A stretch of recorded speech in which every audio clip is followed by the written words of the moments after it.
Hey guys, it's your girl Shadow here. I decided to do a quick video on my thoughts about Game of Thrones, especially this final season, because it has been quite divisive from the fan base on how the writers, Dave and Dan, kind of completed this story, and especially without them having the final books in the Song of Ice and Fire series with George R.R. Martin, there has just been so much heat, so many people disappointed with how the season went, how the characters, people had their favorite characters, and if you did not like what was written in the show, people are really going in on it on social media, and there's a lot of YouTube videos about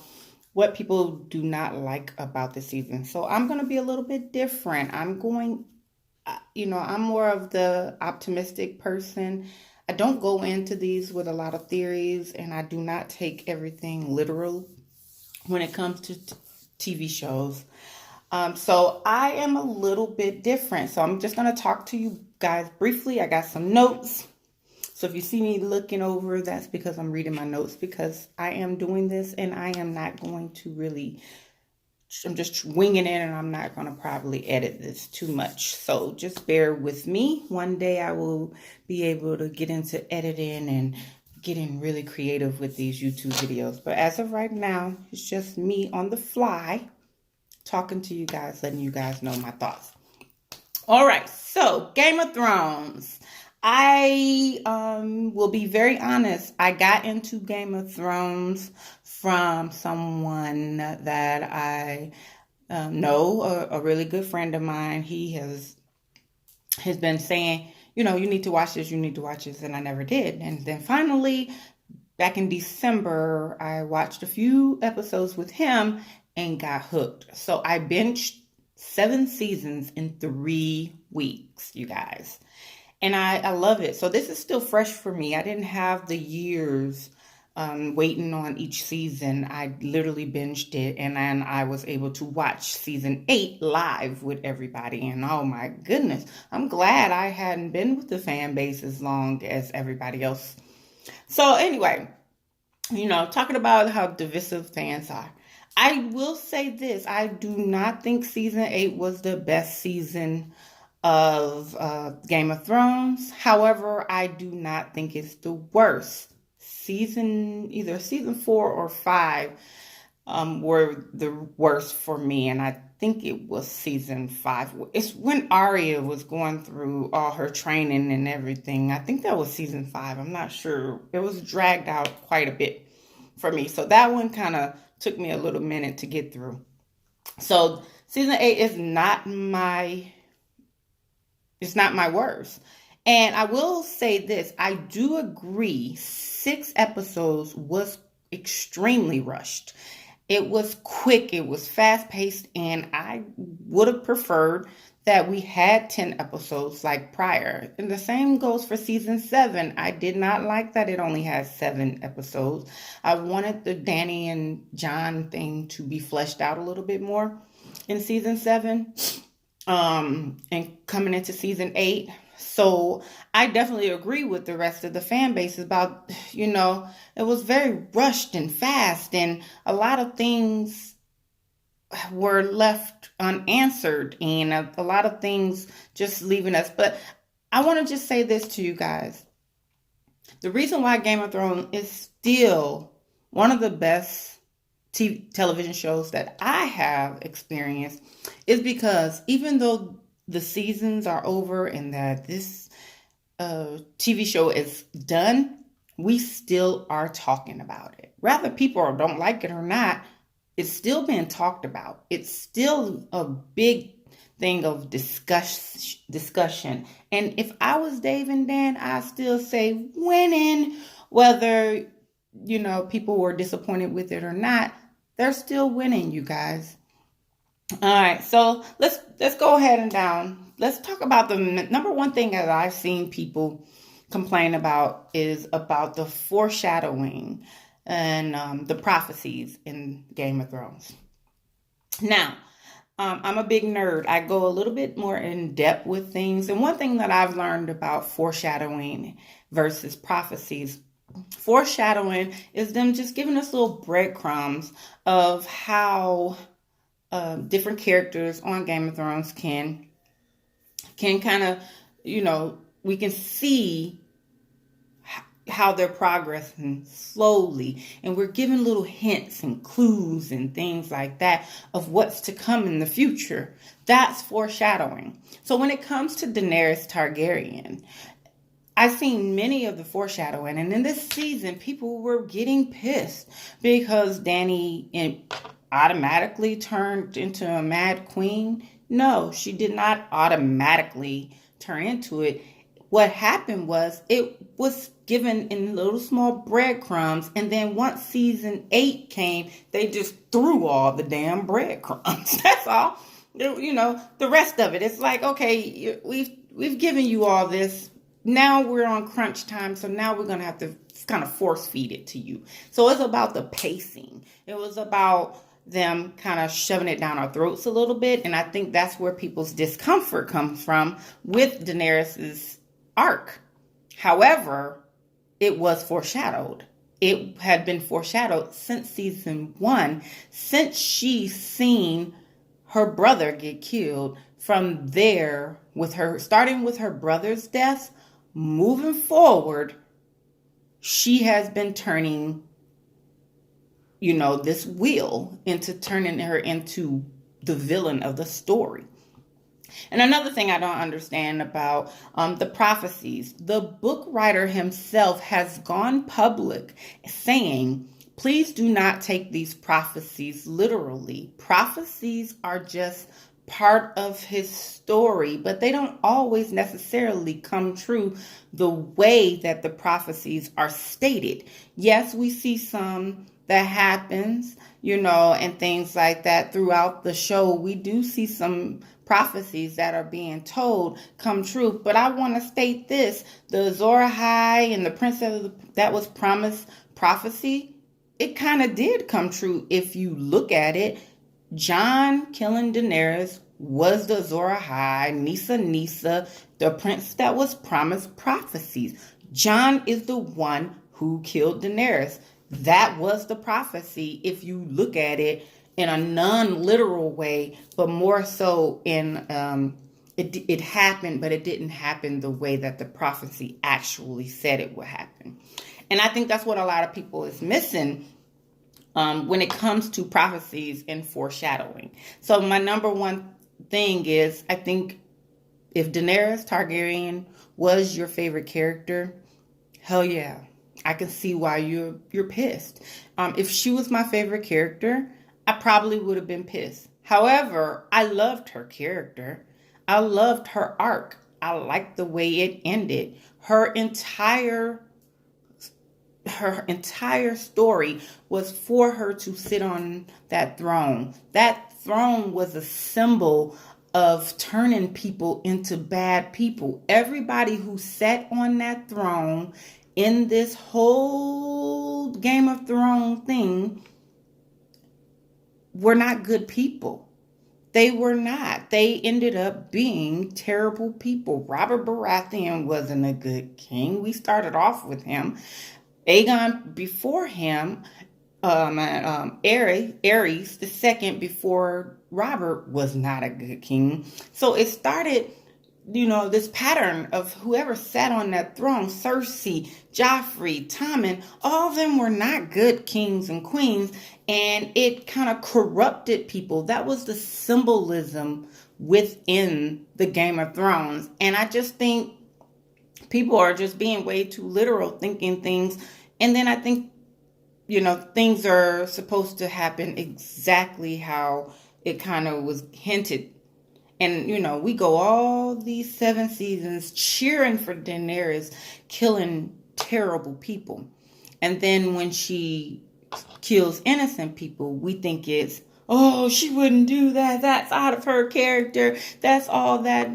Well, she was killing people who are getting in her way of that throne. And she felt defeated. And she felt like she needed to change the wheel. And she didn't care at the time about any innocent people. She felt like they followed Cersei, so therefore they must die.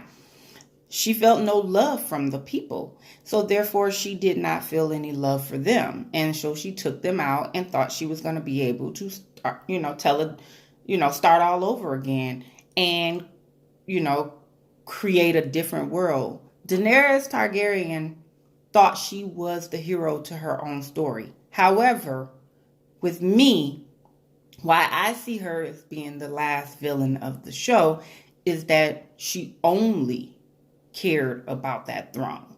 She only cared about the power that it would give her. And she said she was going to rule through fear, not through love. She made that decision. And how can we say people don't just change like that? Oh, yes, they do. We in the real world, there has been plenty people who were innocent and who did the right thing and always tried to walk the right path just for bad things to continue to happen to them until they snapped. And when they snapped, they reacted. And it didn't justify what happened to them prior. I don't care what happened to Daenerys Targaryens. I don't care about her getting exiled and her conquering Essos and traveling and gaining all the love from, those other people and then bringing that shit to Westeros. I don't care that she fought off the White Walkers and helped Jon in the battle of the dead. I don't care about all the things that she lost once she snapped. Everything that I rooted for her, everything that I wanted to see her accomplish, vanished. And I think that was the point of it. I couldn't root for her anymore. All right. So Jon Snow, again, not my favorite character on the show. However, I've seen him as a hero along the journey. And I did kind of root for him and Daenerys for a certain part of it. And then eventually, as season 8 started to progress, I started not rooting for them. Number one, I didn't really see a lot of chemistry in the actors. I just didn't feel like Kit Harington and Emilia Clarke really... I think there's so much of friends that trying to do that kind of love connection thing, it just didn't come off on screen. And I think it's because Emilia Clarke has such better chemistry with other characters, and then Kit Harington had better chemistry with who his real life wife is, Rose, who played Ygritte, the Wildling. So I think that's why I didn't really think it. And then, with his true heritage, I'm getting a lot of people complaining that, oh my God, Jon Snow is Aegon Targaryen for nothing, so they're just not gonna tell us. You guys, that was a plot device. Him being Aegon Targaryen, 6 of his name, was a device that was used to will us in to find out his true heritage. However, what payoff did you want? He killed the queen. He killed her.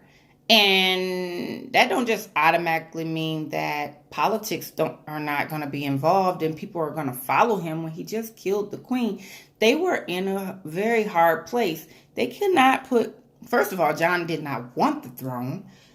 First of all. And second of all, him killing her would make a horrible decision to put him on the throne after he killed the queen. I didn't want to see that. I didn't want to see Jon on the throne. Never have I. I wanted Jon to be in the North. Ever since I've been watching him, ever since he got love from the Wilding and he got the Wilding and the Night's Watch together and he brought all of them together, everything about Jon was that northern way, the way he was brought up as a Northerner. And that's always been in him. And I just never felt like he would be good as king. I never saw that. I never foresaw that. So I never really rooted for Jon to be on the throne. So I was perfectly happy for that. And, people are saying, okay, the way he killed Daenerys, and then Drogon comes along and does no harm to Jon. Well, I think it has a lot to do with his Targaryen blood, and maybe that'll be discussed more when the writers, the showrunners, D&D, once this Passover and all the drama is over, there'll be some commentary of them discussing why they made the decision to do that with Drogon, and who knows if that's going to happen in the books, because a lot of this conclusion, it is part of George R.R. Martin sitting down with them, kind of telling him kind of the basis. He told Dave and Dan exactly kind of like how he was going to wrap the story up, and then it was up to them to just try to flesh it out. And I'm sure it was not easy for them to figure this season 8 out without having the source material to kind of help them guide. And I don't care if they did adapt this, they still did a hell of a good job. Not everything can be adapted well. And this show was adapted well.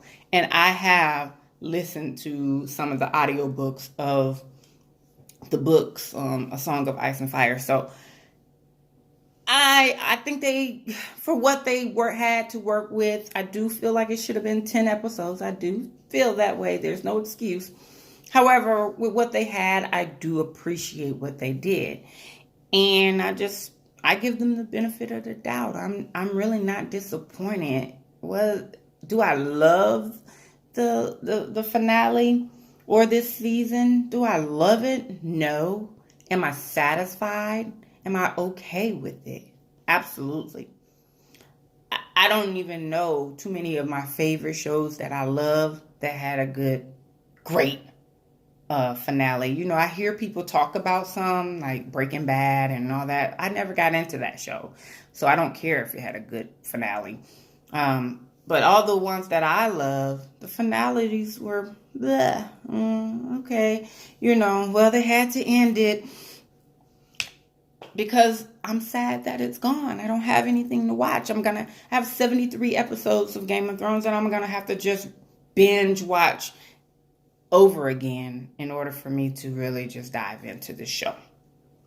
Bran being the king. Bran the Broken, first of his name. I'm telling you guys, I laughed because I was not fucking expecting that.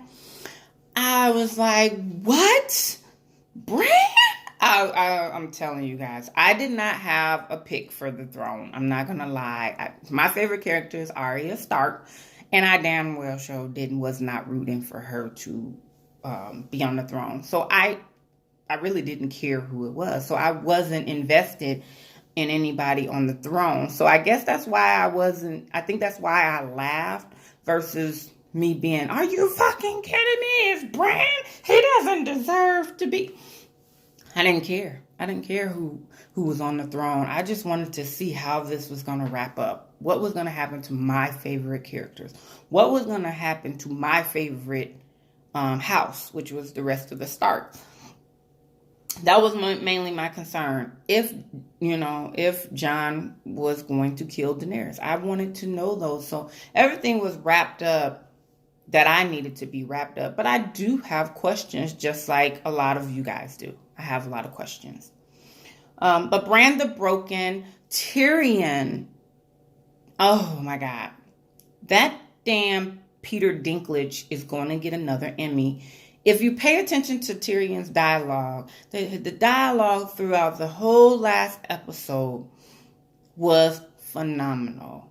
He pretty much was the narrator of kind of wrapping the story up when he talks about Bran and what happened to Bran from season 1, from when he got pushed out of that, pushed off that castle or whatever, when he got pushed out of that tower, to him going beyond the wall, to him becoming the three-eyed raven, for him going through this journey and being able to be in our stories, be in our past, be in our future. And Tyrion gave that speech, and I was like, this makes sense.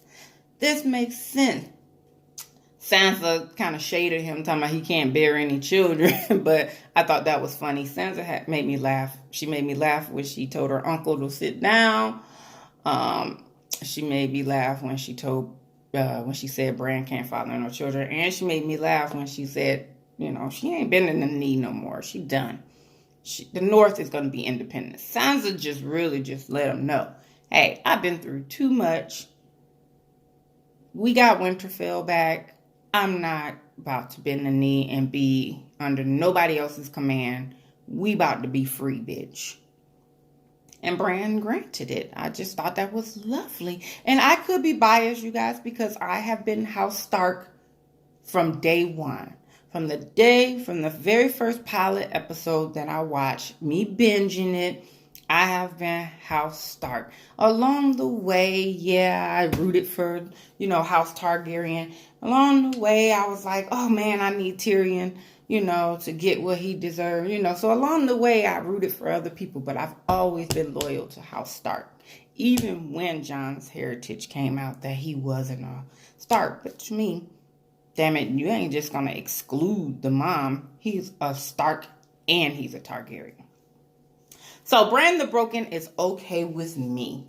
Who else, how else, and who else do y'all think should have ruled where it wouldn't have been a bunch of war happening afterwards? No matter who would have sat on that throne from that whole little panel who was, sitting up there when Tyrion was, speaking, out of any of them, other than Gendry maybe, but Gendry probably didn't want the throne either. Gendry probably was like, "Lo, I like that I got Storm's End. I don't need to be on the throne." But it was just gonna start another war. It was just gonna be another war. So Bran, the Broken, someone who has really no ill will, made sense to me. It made sense. Funny as hell, but it made sense to me. So yes, I'm happy with where everybody's story ended. I'm happy that Tyrion is the hand, even though he didn't want to. I like the little the royal council or whatever at the end. Oh, I love that Sam became, the Meister Samuel. I loved all that. I love that Brienne wrapped up Jaime's story. I guess she couldn't go and scratch out that he, was the Kingslayer. A lot of people were saying that she probably should have scratched that out. But I don't think once it's written that you can go and erase something. I think you can only add to the book. So she added to his story. Notice she knighted Podrick, even though, his job is to wheel Bran around, look like. But hey, he get to live in the castle. So I liked all that. I love that Sansa is the Queen of the North. Did y'all see all that Stark sigil all over the place on her crown? She had the direwolf sigil on her head. The throne, her chair had the direwolves on the side. Oh my God, it was just beautiful. And then she had that beautiful gown. It looked like the where the hell is it? The garden or wherever the hell, where the rosewood. It looked like it was the leaves, like on the rosewood in the back of Winterfell. That's what Sansa's dress looked like. It was gorgeous because it had the red leaves or whatever. Beautiful. The shots in this, I want to say that Daenerys with the dragon wings behind her shot, that shit was badass. Arya, saying she was going to go west of Westeros. If anybody is talking about Arya and why she going west, it's kind of, her story is kind of two characters in one, but she did say in season 3 and in 4 that she wanted to know what was west of Westeros. So don't act like that came out of nowhere. Don't even fuck with me when it comes to my Arya. Her shit was legit, and she should. But did y'all see on her ship? She had the big direwolf sigil in the front with her sails. Oh my god! And she looked so badass with her hair wrapped up and had her needle and stuff. Oh, I was like in tears. I was like, yes, Arya. Jon. So the last thing I'm gonna talk about is Jon Snow. People are a little bit confused, and I'm gonna tell you guys what I think when it comes to Jon. First of all, Grey Worm was not going to leave until he knew that Jon was punished. And I think because Tyrion is smart and he's clever, they all have the history books in some kind of way educated Grey Worm to let him know that the Night's Watch is where they send people who have done wrong, who have committed crimes. And they told him his name is stripped from him. He won't inherit anything. His lands, He goes beyond the walls. He cannot come back south. And that will be his punishment. Grey Worm then agreed to it and decided to go to north.